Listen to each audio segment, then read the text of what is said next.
Champions লিগের round of 16-এর প্রথম লেগে বার্সেলোনার সাথে 1-1 গোলে ড্র করেছে নিউক্যাসল। গোলবন্যার 2 ম্যাচের রক্ষণে এলোমেলো টটেনহ্যামকে 5-2 গোলে হারিয়েছে আতলেতিকো মাদ্রিদ এবং আতালান্তাকে 6-1 গোলে হারিয়েছে বায়ার্ন মিউনিখ।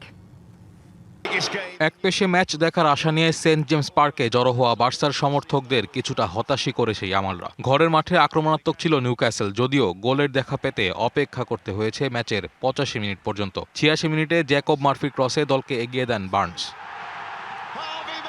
তবে ঘরের মাঠে সমর্থকদের জয় উপহার দিতে পারেনি ম্যাকপাইরা। অতিরিক্ত সময়ে বক্সের ভেতরে অসতর্ক হওয়ায় পেনাল্টি পায় বার্সা। স্পট কিক থেকে কাতালানদের সমতায় ফেরান ইয়ামাল। সমতা নিয়েই মাঠ ছাড়ে দুদল। অন্য ম্যাচে গোলকিপারের ভুলে ম্যাচের 6 মিনিটেই পিছিয়ে পড়ে টটেনহাম। 14 মিনিটে আবারও স্লপি ডিফেন্সকে পাশ কাটিয়ে ব্যবধান দ্বিগুণ করেন গ্রিজম্যান। 15 মিনিটে সেই একই কাণ্ড, আবারও ভুল করেন টটেনহামের গোলরক্ষক কিনস্কি। সহজ সুযোগে ব্যবধান 3-0 করেন আলভারেস। কিপার পরিবর্তন করে হটস্পাররা। নগদ নিয়ে এলো হার না মানা হার অফার। সর্বনিম্ন 10,000 টাকা রেমিটেন্স নগদে পাঠালে থাকছে স্বর্ণের হার জেতার সুযোগ।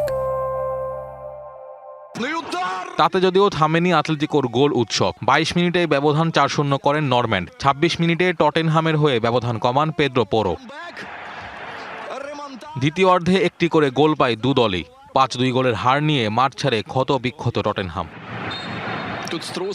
নিউ ব্যালেন্স এরেনাতে হোম ক্রাউডের সামনে গোল বন্যায় ভেসেছে আতালান্তা। শর্ট কর্নার থেকে বায়ার্নের হয়ে গোল উৎসব শুরু করেন স্ট্যানিসিচ। 22 মিনিটে বা পায়ের কার্লারে তা দ্বিগুণ করেন ওলিসে। 25 মিনিটে ব্যবধান 3-0 করেন নাবরি।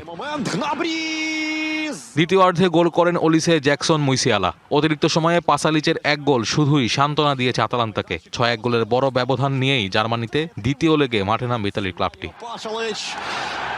Naim Hamid, DBC news.